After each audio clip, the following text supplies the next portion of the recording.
Hey there, Half-Life Alyx is the most recent Half-Life game, but because of its VR limitation, most people know less about it than of the other titles. There are 1,000,000,001 Half-Life Iceberg videos, but none for Half-Life Alyx, so it's time to change that. And get you knowledgeable about what is personally my favorite Half-Life game. In this video, we'll be taking a look at the biggest Half-Life Alyx Iceberg I could find, made by Cerise Talis, a VR researcher, whose blog I link in the description. I've also added some entries of my own, and some zoomer scary images to its side so that any of you even care. Without further ado, let's get right into it. This video will contain spoilers. They will be marked in the top right corner, red for heavy spoilers and orange for medium spoilers. Level 1, above Iceberg. I gotta say, from all the icebergs I've seen, this one jumps right into it. No stating the obvious, but also not super deep knowledge yet. You may know some of these points, but are not unlikely to have perhaps not heard of some of these before. Porcelain Scouts. First seen in the original trailer and then twice in the game, you can find these small porcelain scout statues, once in Russell's lab and one time a lot later in the game. Headshot. One of them is even connected to an achievement in which you use it to mark yourself on Russell's map. TF2 is most likely set in a different universe from Half-Life Alyx, so this is either just an Easter egg entirely, or TF2 exists as media in some form in Half-Life, or it just so happens to be a random figurine that looks like the scout we know. Garfield Clock. In the beginning of the game you will see this woman, dubbed the Cat Lady, quickly shut the door to her apartment. By either no-clipping or just using the very short glance you get into the room, you get to see a Garfield clock hanging on the wall. It is not absolutely clear it is Garfield, it's distinct enough to not cause copyright issues, which was probably the intention, but it's very obvious that this is supposed to reference Garfield, especially with how Garfield has so much random merch in real life, including clocks. To note another interesting potential connection, there was originally gonna be a Garfield-like comic in Portal 2 used in the co-op mode. The two co-op players were originally gonna be sent on a mission to find human remnants to help them become more human-like, so that they're useful for GLaDOS's testing. One of them would be a piece of Garfield comic called, or as the game would have called it, Dorfeld. They wouldn't get what was funny about it, which would lead GLaDOS to create this variant of it. Dorfeld, that was my lasagna. No, brother. I hope you enjoyed my lasagna, Dorfeld. Please know that I've activated the neurotoxin emitters in this room. I've made a lot of poor decisions in my life. There most likely is absolutely no connection here, other than some Valve worker probably enjoying Garfield. Remains to be known which one though. G-Man in Hangar. Heavy spoiler warning, this is the only time I'll verbally mention it. From now on you'll watch out yourself for the symbol in the top right corner. In the post-credit scene of Half-Life Alyx, where you stand in the hangar from the ending of episode 2, you get to catch a glimpse of the G-Man standing on a catwalk. This is the only traditional G-Man sighting that exists in Half-Life Alyx. Tiny tentacles. In the Northern Star Hotel you can find these tiny tentacles in a bathroom, which should look to be from the same species as the tentacles seen in Half-Life 1. It's great to see them again. Perhaps we'll face them in a future title. Laundry machines. One of the first rooms you'll reach in Half-Life Alyx is a laundromat. What many may miss is that these washing machines actually work. A detail that wasn't needed, but now that it's there, it adds so much immersion. Floppy disk. Floppy disks are older digital storage devices that were common in the past, but are now mostly outdated. You can find one in the game, the writing on which says 50 free games for £4.95. Most notably in the list of games you can find Prex Wars, which is a direct reference to the Blue Shift arcade cabinet in the intro tram ride of that game. Prex War was actually a game that was being worked on by Gearbox at one point, who made Blue Shift as you may know. It was cancelled though, only to be brought back in Blue Shift and now here. Kleiner book. Once you spawn in Half-Life Alyx you can find this book, from here to there in under a second, by Dr. Isaac Kleiner. Dr. Kleiner wrote a book, so that's how we got that popular scientist cover. G-Man mural. If you've played Half-Life Alyx, you will know and love Gary, and you will be aware of the murals he drew along the canal walls. These retell some of the happenings of Half-Life, and even hint at some future events, as of the point of time Half-Life Alyx is set at. What you may not know about is that there is a drawing of G-Man hidden out of reach. It looks pretty creepy. Young dog photo. There is this super cute picture of baby dog at the beginning of Half-Life Alyx, and I want to cry. Quake light flicker. There were some news going around about how Valve is to this day still using the same light flicker technique that has been used since Quake. It managed to survive through Quake, Half-Life 1, Half-Life 2, the episodes, and has now reached Half-Life Alyx. I honestly assume it will also reach HLX. To go a bit into detail about how it works and why it has survived this long, this technique divides a light's brightness up into 26 letters, A to Z. The level designers can then enter a sequence of letters to create a customized flicker of their liking very easily. For example, A, B, C, D, E, F, G, H, I, J, K, L, M, N, O, P, Q, R, S, T, U, V, W, X, Y, Z would make for a very smooth, gradual fade, while AZ would probably cause epilepsy if I made it cover more of the screen. And you can do anything between that to your liking. There are also some presets for the flicker, and some of those patterns have been used since Quake and are still present here. Don't fix what ain't broken, or so they say. Bucket and cone hats. You can find construction hats and tiger masks throughout the game, and are able to put them on your head/face. Even better, pretty much any item that you look at and think, this could make for a nice hat, is indeed hattable. This includes items like traffic cones and buckets. Noam Chomsky. At the same place where you'll receive the pistol from Russell, you will also find Noam Chomsky if you look hard enough. There is an achievement involving bringing him to the end, as per usual. I have yet to do it, and I commend anyone who has done it. Level 2, Iceberg Surface. If you've played Half-Life Alyx, most of this is still surface level knowledge. Get it? The average Half-Life fan might start to not know about some of these entries though. Ouch. The spikes in this shower will hurt you if you touch them. To which Alyx responds with this exact unique voice line. How'd that feel? Sharp. How sharp? Like a 6. Okay, 6. A strong 6. Hidden cats and gummy rats. Hidden cats is referring to some of the cats you are likely to miss in Half-Life Alyx, like the one down a balcony in the intro, or one walking down the street. Also, of course, the tons of cats in the aforementioned cat lady's room. Gummy rats refers to the physics of dead rats found in Half-Life Alyx. You can do some pretty funny things with them. Stretchy.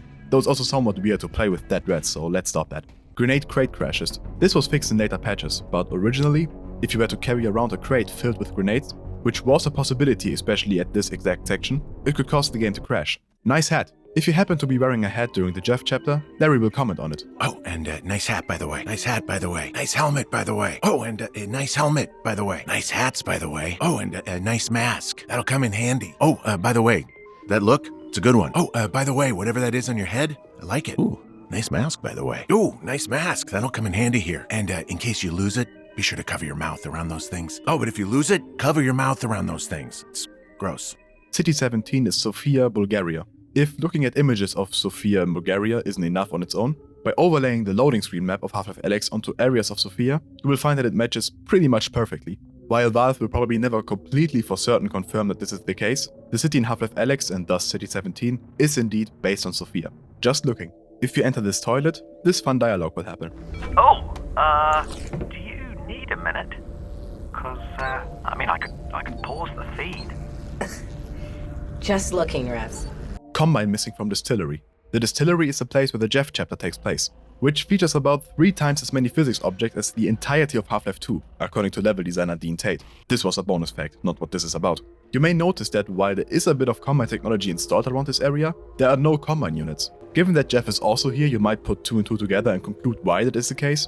It is to note that there were originally plans for the player to fight with a few combine grunts here, of which there's also leftovers in the trailer, where you see Alyx smashing an item crate on an ordinal. Combine ended up being removed from this chapter for messing up its pace. Exploration on 4, 3. This is a line Combine grunts will say sometimes after you manage to hit the tank on their back. They're essentially just counting down the time until they explode. Somewhat, as it usually happens quicker. There exists another variant where they get down to 2, but none where they actually count it down fully. Exploration on 4, 3,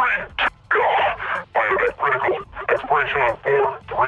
Elevator button mash. At the intro scene where the player and Eli get apprehended, you have the chance to mash the elevator buttons. Doing so will prompt the grunt in front of you to first warn you to stop doing that, and eventually lead to him shooting it, causing it to break. No more animals. Aside from most animals generally seeming to be extinct in the world of Half-Life, this is most likely referring to the zoo found in Half-Life Alyx, which unfortunately has no more animals. This is reflected by this exact sentence being written somewhere in the zoo. This might seem like me being lazy, but I swear I did like 20 rounds around the entire zoo in the level editor, and I couldn't find a trace. It exists though, somewhere. I'm just blind. The antlions taking over the area are what most likely caused their demise. In order to feel better about it though, I would just assume they were moved to another zoo that is safer. Pre-order bonus. If you pre-ordered Half-Life Alyx and owned at least one piece of the Index hardware back in the day, you received some exclusive in-game content. 3 weapon skins specifically, 1 for each main weapon. Apparently they just give these to anyone that owns an Index now, which is great. I personally really love the pre-order SMG skin. I'm pretty sure you can easily mod this into the game in case you prefer the looks of these. Actually, yeah, here it is. Portal reference. You can find a turret graffiti here, and in some other parts of the game. Level 3, underwater. We're getting to mystery and theory territory now. Dead advisor in the vault. Right before you approach the middle of the vault, aka the prison in which the G-Man is being kept, you will see a dead advisor beneath you. There is no confirmed explanation yet, though I think it is safe to guess that this advisor was watching over the G-Man, and perhaps even studying or at least attempting to study him. The crash of the vault caused by Alyx most likely killed this advisor. Perhaps there will be more plot relevance for this advisor at some point, though I think it simply serves as additional environmental storytelling. Combine Killer. In the same building in which you hear and see the scientist, you can find the Combine Killer's den. You can find what is presumably a kill count on one of the walls, a bunch of ammo, and enough furniture for one to somewhat comfortably live there. The Combine Killer most likely abandoned this place once the Combine took over parts of the building, and since there is no signs of blood or any kind of resistance here, he most likely escaped successfully. While the developers only refer to it as the Combine Killer, some people suspect this to be Barney's hideout. You can find a book here called Black Mesa White Lies by Dr. Jonas Allard, a book about conspiracy theories surrounding the Black Mesa research facility. Similarly, you can find conspiracy books in Barney's locker in Blue Shift. Though it wouldn't make much sense for Barney to read a book about Black Mesa conspiracy theories, to be fair, given he worked there and saw all the happenings himself. Perhaps he was curious how much his book got right. Backwards vault music. The vault will perhaps remain one of the most mysterious areas of Half-Life, if not in all of gaming. Reality is warped in all the dimensions we can imagine it, which was most likely a necessary evil in order to capture the G-Man, given that he somehow operates in a plane of reality higher than the ones regular humans can traverse. To reflect these odd happenings, some of the soundtracks have some reversed parts, which are, by the way, my favorite soundtracks of Half-Life Alyx, if not the entire franchise for me. Anyway, here's some of the reversed vault music, which I'll continue to play as we get to the next entry. Upside Down World. This is referring to some of the environments in the vault, specifically the ones where reality seems to be mirrored in itself, but also operates differently, like the one room where a door opens in the mirror plane and creates a vacuum sucking everything in. Red Battery. If you look carefully in some of the combine batteries, which are actually called memory tanks by the way, you can find remains of rats in them, looking like they were either absorbed or mutated into these memory worms. Zen Grenade Stomach Rub. You might be aware of these creatures in Half-Life Alyx. If you are quick enough, you can steal one of the Zen Grenades they produce. If you're too slow, they will hide the grenade. There is another method though, in which you rub their stomach, which will distract them enough for you to be able to take the grenade with ease. Hand Truck Lambda. There is this sign that can be found in Half-Life Alyx with a hand truck that looks like a lambda if you're delusional enough. Valve, please give us another Half-Life game. Refuse to look out the window. At the point where you first get to see the vault in Half-Life Alyx, Russell will tell you to look out the window. Even though most players will do so automatically, you can decide to not do that. Russell will keep asking you to please do so. But if you fully refuse to do that and leave the room before doing so, you will get to hear unique voice lines from Russell. Alright, you, for a good reason, I'm sure, refused to look out the window. So forget the window, on the other side of it was the vault your dad wanted us to look for. It's floating in the air, which makes it tricky for us to get to. But it's covered in cables. I reckon if we follow the cables and destroy whatever they're connected to, we should be able to bring the vault down. Fancy wooden floor mesh. There is this tweet by Valve employee Ollie Moss, showcasing the favorite bit of work they did on Alyx, which was getting the UV mapping right on these interlocking floorboards. The amount of detail in a singular corner of a level nobody will spend a second looking at. Nothing but respect for game developers, and thank you Ollie Moss. Also, Ollie Moss mentions Garfield in a Twitter bio. Quick syringe. If you inject the first syringe before Russell finishes talking, he will comment about it. Alyx, did you just inject yourself with something you found on the ground? I feel great. You do? Okay, good. Well, successful experiment. Keep an eye out for more. Headcrab chair trick. A day ahead of Half-Life Alyx's release, Valve dropped this video on Twitter, showing a unique interaction with the headcrab using a chair. This is possible to recreate in actual gameplay, if a bit harder than it looks. Props are pretty useful in battle though in Half-Life Alyx, especially against headcrabs. I love throwing an open container of any kind on headcrabs. G-Man billboard. There is a billboard placed out of bounds early on in the game about, I don't know, something about vision. What really matters is that the eyes in this image are from none other than the G-Man himself. I don't think Valve lacks the resources to create a unique model for this, and even if so, they could have just chosen any citizen model, so this was either an intentional Easter egg or part of the storytelling. It's also to note that the same billboard appears in this newspaper. Laszlo. Internally, Russell is sometimes referred to as Joseph and Laszlo. There were people speculating that Russell was either planned or did actually end up as Laszlo seen in Half-Life 2, probably strengthening the theory because Laszlo is described as the finest mind of his generation in Half-Life 2, as you most likely know.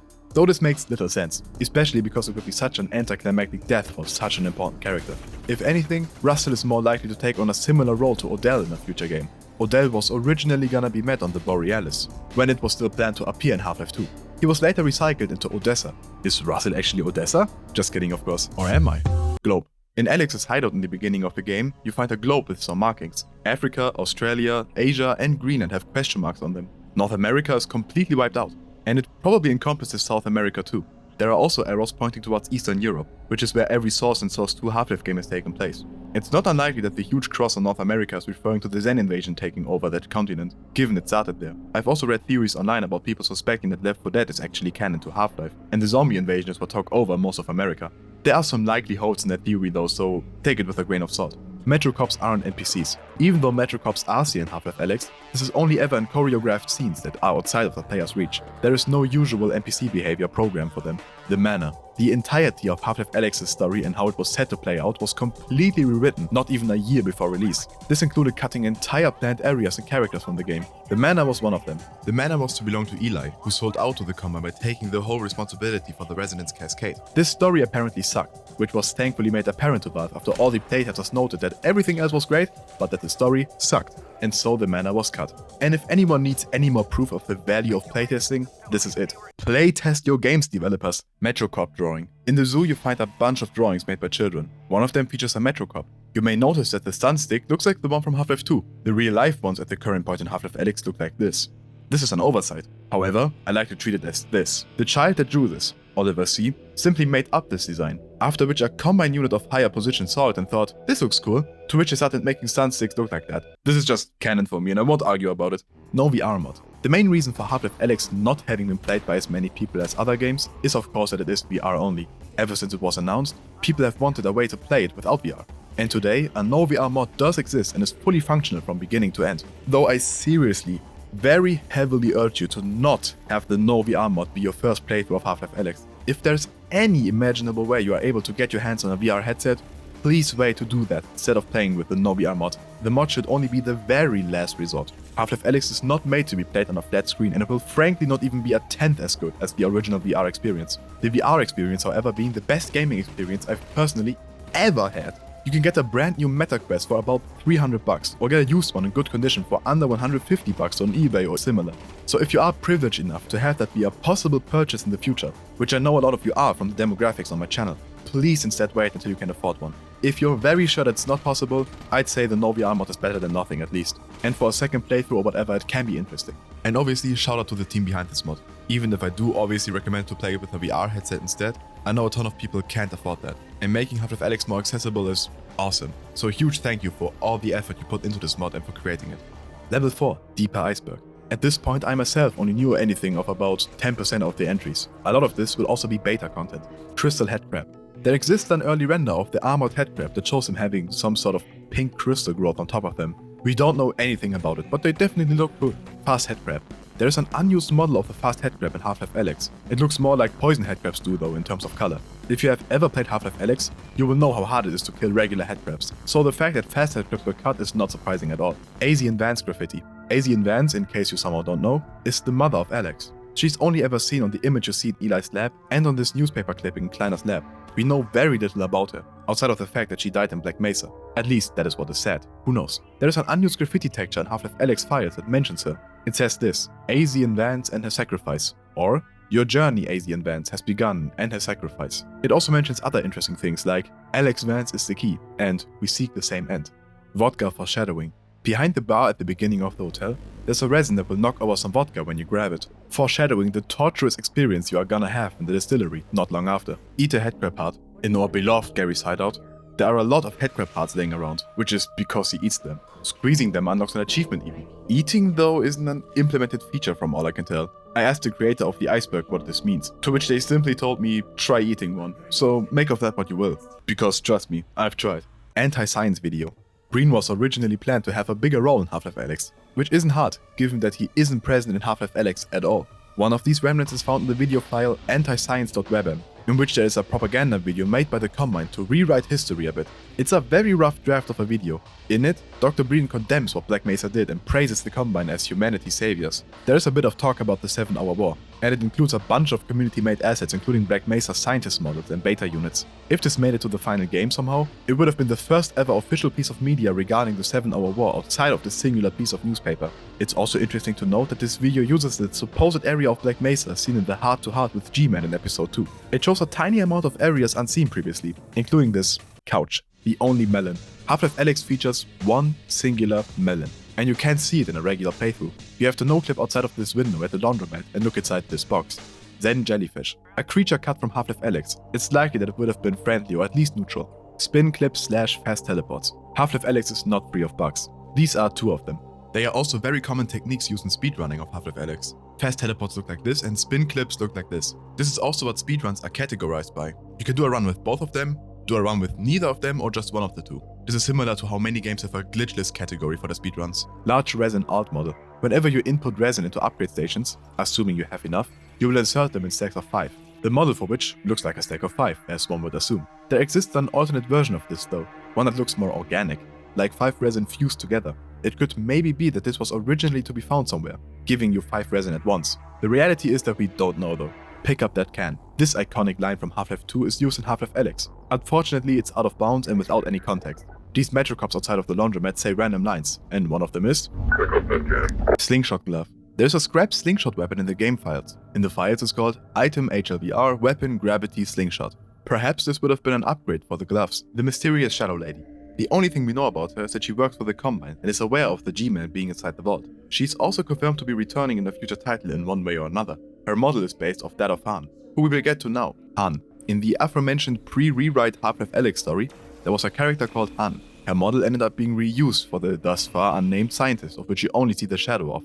If you are to go with the original textures of Han, this is what she'd look like. There's a good chance though that Valve will completely redo her model once the scientist returns, which is confirmed to be happening. It's also to note that Olga has a name tag with Han on it, which may just be reused from the beta. Eli's shirt. As anyone who has played the game will know, Eli appears in the post-credit scene of the game. Originally, this model wrongfully used the clothing he had in Half-Life 2 instead of that of Episode 2. It's only marginally different. To be exact, he wears a black Harvard shirt in Half-Life 2 in Episode 1, which is changed to a sweater in Episode 2. Even though most probably didn't notice this mistake, it was eventually changed 2 months later in an update for Half-Life Alyx, which finally gave him the correct shirt. He is still missing his wedding ring though. Project Shooter. Project Shooter is a cut game from The Lab, which is a VR game featuring a bunch of minigames. Project Shooter was planned to be a series of Half-Life environments in which you fight against Combine enemies. It was cut due to time constraints. It's assumed that a lot of this content was either reused for or came from Half-Life Alyx's development. Melee weapon. To the surprise of many when the game first released, Half-Life Alyx features nothing resembling a melee weapon. A crowbar melee weapon was experimented with in Half-Life Alyx, but was eventually cut due to a few issues. One being that players kept getting entangled off-screen when holding it on their side. Another one being that Valve never really got melee combat working in a way they were happy with. The most funny issue being that playtesters kept thinking they were Gordon Freeman. We, top right corner, do of course reunite with the crowbar in the post-credit scene, which is the only time we get to hold it in the game. Cremator. Perhaps the most legendary cut enemy in all of gaming. The Cremator was originally set to return in Half-Life Alyx. We have this piece of concept art that looks fucking rad. It was cut eventually, for some reason. For anyone unaware, the Cremator was originally set to be in Half-Life 2. It would wield a flamethrower that it used to clean up dead bodies in the street of City 17, and wherever else it was roaming around. It would also eventually face some during the game. It was cut though, with only its head ever being found in Half-Life 2. So yeah, imagine fighting a flamethrower wielding 10 feet tall alien in VR. It would have been absolute kino, but unfortunately didn't make the cut. Larry. He's gone as quick as he arrived. We don't really know anything about him. He supposedly has been living in the distillery for years. We don't know anything about his fate or his previous life. It's unlikely we'll ever see him again. Would be cool if we do though. Level 5. Hidden Core. The second to last level. You have a very low chance of knowing about most of these, or no way of knowing, in case it's something thus far unknown. Grenade zombies. There's an unused value for the zombie entity called turret position, which parents the grenade spawning Zen creature to the zombie. Meaning that at one point it was planned for us to face grenade producing zombies. I'm pretty sad this got cut actually. Leave this notice, okay. This refers to this funny piece of paper. Reviver Saccades. The tail of the Reviver functions as its eye, and it happens to saccade like an eyeball. You aren't likely to notice this in game though. Combine Recon. The Combine Recon is a cut Combine enemy, the model of which still exists. The texture does not though. The only thing we know about it is that it was gonna fire a blue flare at one point. An ability the usual Grunt lacks, which is most likely the closest comparison to this enemy. It's also possible that this is simply an early version of the Combine Grunt. CRT Broken Glass Shader. The shader of the CRT glass shards is broken. Tiger Skull Head. You may be aware of the tiger face masks you find at the zoo level, which you can put on your face. However, there's also a huge tiger skull you can find, which you can put on your head also. I really meant it earlier when I said that if it looks like it fits on your head, it will. Impossible resin / broken explosion. In this scene before the distillery, this door right here is supposed to explode open during this electrical puzzle, revealing some resin. This doesn't work. There are ways to glitch yourself inside though. Got him. This refers to a voice line of Russell if you shoot a rat. I couldn't find where though, I'm afraid to tell you. Got him. Optional bridge combat. At this point, you will likely trigger this mine to explode. This is what will spawn Combine on the bridge in the next scene. It's theoretically possible to disarm this mine by a huge amount of trickery, which I wasn't able to do, which will cause the following Combine to not spawn, saving you a bit of ammo and health. 72904. You find these numbers on the wall at one point in Half-Life Alyx. In my talks with the creator of the Iceberg, they said that someone named Sturmende figured out that this was supposedly the approximate date Half-Life 2 was finalized. I couldn't really find a source for this though, but neither a better answer. So if you have better theories, let me know. Perhaps it's Half-Life 3's release date. Floating canister glitch. You can pull this canister out of its designated health kit by pulling it using the gravity gloves, causing it to float. Vault Tiger reveal foreshadowing. This entry is credited to someone named Irzi. Some people thought that the tiger masks and cutout in the zoo were foreshadowing the vault containing a tiger. As in a metaphorical tiger, I assume? Surely nobody was actually expecting a literal tiger in the vault. Or maybe there were, who knows? Breaking Bad reference. This is kinda a stretch, but you may remember there being a point in Breaking Bad where Hank was pointing out how stupid it was to steal a barrel by carrying it instead of rolling it. Unbeknownst to him, of course, the robbers were Walter and Jesse. In Half-Life Alyx there are also 2 Combine soldiers carrying a barrel instead of rolling it. Snark has more animations. You know the cute Snark at the beginning of Half-Life Alyx, the one you keep in a jar? You may know that this is the only time you'll ever see them. You may not know that it was at one point planned to be featured a lot more though. There are animations for running, jumping and being held. Strider Canyon. Strider Canyon refers to this video of a prototype Half-Life Alyx map shown in the final hours of Half-Life Alyx, a visual novel about the development of Half-Life Alyx by Jeff Keighley. It showcases a Strider in a pretty different environment from what we got it as eventually in Half-Life Alyx. Critical German translation error. This error is pretty rare, you might say, and I actually experienced it. Before they quickly patched it after a few days, if you played Half-Life Alyx on day 1 and set the language to German, the intro featured a very critical translation error. Instead of saying, "It is 5 years before the collapse of the Citadel and the death of Eli Vance," it said, "It is 5 years after the collapse of the Citadel and the death of Eli Vance." I thought Valve was on a Star Wars grind when I saw the Citadel being reconstructed. But yeah, I think most people figured out that that isn't what happened when they saw Eli in the phone call a minute later. Alyx recast. This is probably the biggest question the Half-Life community has outside of, where Half-Life 3? Merle Dandridge is the voice of Alyx in every Half-Life game where she's featured, except for Half-Life Alyx. In Half-Life Alyx she's voiced by Ozioma Akaga. Valve's official reasoning is that they wanted a younger sounding Alyx, which is just a bullshit answer, especially given that we hear some Merle Dandridge in the trailer for Half-Life Alyx, meaning she got recast pretty late into development. Now first off, no matter what your opinion may be, Ozioma Akaga deserves none of your criticism. She executed Valve's wishes perfectly, and she does a great job at playing Alyx. I don't think Valve could have gotten a better replacement. She did incredible, and the only reason she isn't perfect for the role is because we know Merle Dandridge exists. That said, what a phenomenal voice actress and talent. I highly respect her work here. Her work is not the issue at all. It's the fact Merle Dandridge even got recast, which if you have any criticism about that, directed at Valve.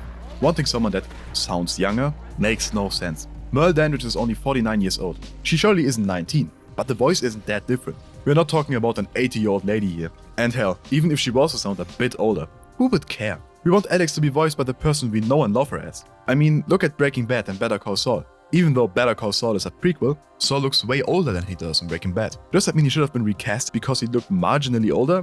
Fuck no, because who cares? We love the character of Saul the way it was done by Bob Odenkirk, so why change that because he looks a tiny bit older? Not that recast can never be done. If you recast Han Solo for his prequel movie because Harrison Ford is now 80, yeah, that makes sense. If they really needed a younger Alyx voice though, just pitch Merle Dandridge's voice up a tiny bit. Sound is so easily manipulatable. Well, it doesn't look good, but Gordon here's worked miracles before. But I don't even think it's an age thing. Really, from all I can tell, Ozioma Akaga was just doing her best to imitate Alyx's voice as we know it from Half-Life 2 onwards. Which again, she did a phenomenal job at, but why even go through that effort? So look, I can't possibly reason anything in any way, shape or form. You could maybe imagine there being legal issues or whatever, but Merle Dandridge said herself in interviews that she doesn't really know why the recasting happened. Here's what I personally believe. Major spoilers incoming. We know that they rewrote the ending not long before the game got released. I believe that they eventually decided to fully split the character of young Alyx and older Alyx, aka the one we know, and to distinct them better, they gave them different voice actresses, because they at some point planned to have both of them interact in some way. I genuinely can't imagine there being any other possible reason. Nothing else makes sense. Do you know how many Alyx voice lines there are? For them to re-record everything has to be a huge reason. Gorilla Zombie. While at the zoo you will find this gorilla statue. Alyx asks Russell if a headcrab could take over a gorilla. Russell simply responds with the correct statement that if a gorilla is on the loose, a headcrab wouldn't change much about how dangerous it is. Perhaps we get to face a headcrab gorilla someday. I hope so, would be cool. Even if a human realistically has no chance, if anyone can do it, it would be Alyx and Gordon. How the vault works. I'm not talking about its floating abilities, because compared to its inner workings, that is nothing. How does one capture a being that doesn't exist in all 3 dimensions? We would eventually find out in episode 1 that the Vortigons are able to apprehend the G-Man to some degree. They both seem to operate on the same or at least a similar plane of reality. The Combine used this to their advantage. We freed one of the trapped Vortigons whose energy was being harvested. The prison that kept the G-Man was made out of pure Vortigon energy that was used to suppress his abilities. They also evidently stole him right out of an apartment block. Presumably he was just moving around wherever for whatever reason, as he does. And the Combine located him and thus captured the entire surrounding area just to make sure to catch him. Doing so, they tore apart reality. In the rest of the apartment that they stole, we see people frozen and evaporated in time. We see spaces mirrored. Gravity doesn't seem to have an effect.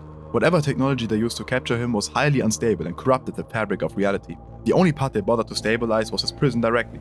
And once Alyx broke down the prison, he was able to escape, obviously. While I doubt we will ever see it, I would love to see how the Combine captured him. That sequence must have looked absolutely surreal. I don't think Valve themselves know exactly how that looked. I guess seeing the vault crashing down was already cool enough. Level 6. Ocean Depths. The bottom of the iceberg. If you know about any of this, GG. G-Man chair foreshadowing. There is this part later in the game which somewhat looks like the finale. I'm baffled how someone even made this connection. Genuinely, if you arrived at the ending and thought, oh, this looks like that one hallway with the chair, congrats for the photographic memory. Paper physics. Half-Life Alyx features paper physics. Here to be exact. Hell yeah. Russell is a Combine engineer. Russell is pretty much confirmed to be either an ex-Combine engineer or still one, working as a spy for the Resistance. Russell seems to be wearing a Combine worker uniform of some sorts. The band on his arm reads Intendant, which means quartermaster, which refers to a job managing resources, simply put. It's unclear if this is not just a uniform he found, but it could hint at a reason as to why he has all these resources in his personal lab in the first place. Piano smile. You are most likely aware of the piano you find in the Northern Star Hotel. You may not know that there is a small smile drawn in the dust of it. Yippee! Combine spot your upgrades. There are voice lines in the game of Combine spotting your upgrades. These went unused though. I think. There is no super clear source. And I could stand here with God mode in front of a few Combine for a long time, but nah. It seems like these went unused, as did a ton of other voice lines. Shoeshine chair clipping. The shoeshine chair has weird clipping. Probably to make it easier for players who attempt to sit on it in VR. My dad fell. When my dad played Half-Life Alyx, he was so immersed he tried leaning on this pool table and fell over. He's fine though. Radio. The radio in Half-Life Alyx that you find in the beginning of the game and in the Northern Star can be used. You can enable number stations on both, which always give the same sequence of numbers. Shout out to Reddit user CarnifexCSGO for compiling it all. The comment speculated, but nothing came of it. And I haven't seen anyone talk about the radio since. So if any of you wanna give this possible ARG a shot, please do so. And come to me with your findings first. My Discord and Twitter DMs are open. Red Door ending. In Half-Life Alyx Final Hours, we learn of some alternate endings of Alyx. As talked about before, the ending was decided pretty late into development. One of these endings would have been the Red Door ending, which would have taken you through multiple scenes of all the Half-Life games, most likely remade in Source 2, apparently also including future ones. This is also where this famous image of the G-Man sitting at the table comes from. Resonance Cascade Prevention ending. This was also revealed in Half-Life Alyx Final Hours, and it is tightly connected to the Red Door ending idea. This idea for the ending was never even prototyped, because it was deemed too radical. But there was the idea of Vance traveling back in time, stepping into the test chamber of Half-Life 1 and stopping Gordon Freeman from inserting the Zen crystal, preventing the Zen alien invasion from ever happening. It's unsure what this would have meant for the Half-Life timeline. Sounds like it would have ended it entirely though. This would have been an insane ending. But the idea of stepping into the test chamber sounds kinda cool, not gonna lie. This was the entire Half-Life Alyx Iceberg. Thank you once more to Cerise Talis for the great iceberg that makes up the main chunk of the entries you've seen here. If you want to see more of their great writing, check out their website that features their blog linked in the description. They also made a custom campaign for Half-Life Alyx, the Alyx multiplayer mod, and have a website featuring some custom coded games that remind me of browsing random game websites on the elementary school computers. Fun stuff, so go check any of that out if that sounds interesting, or in case you just want to leave some love for their great iceberg. Check out the Half-Life and Portal iceberg on screen if you want more. Otherwise, thank you for watching.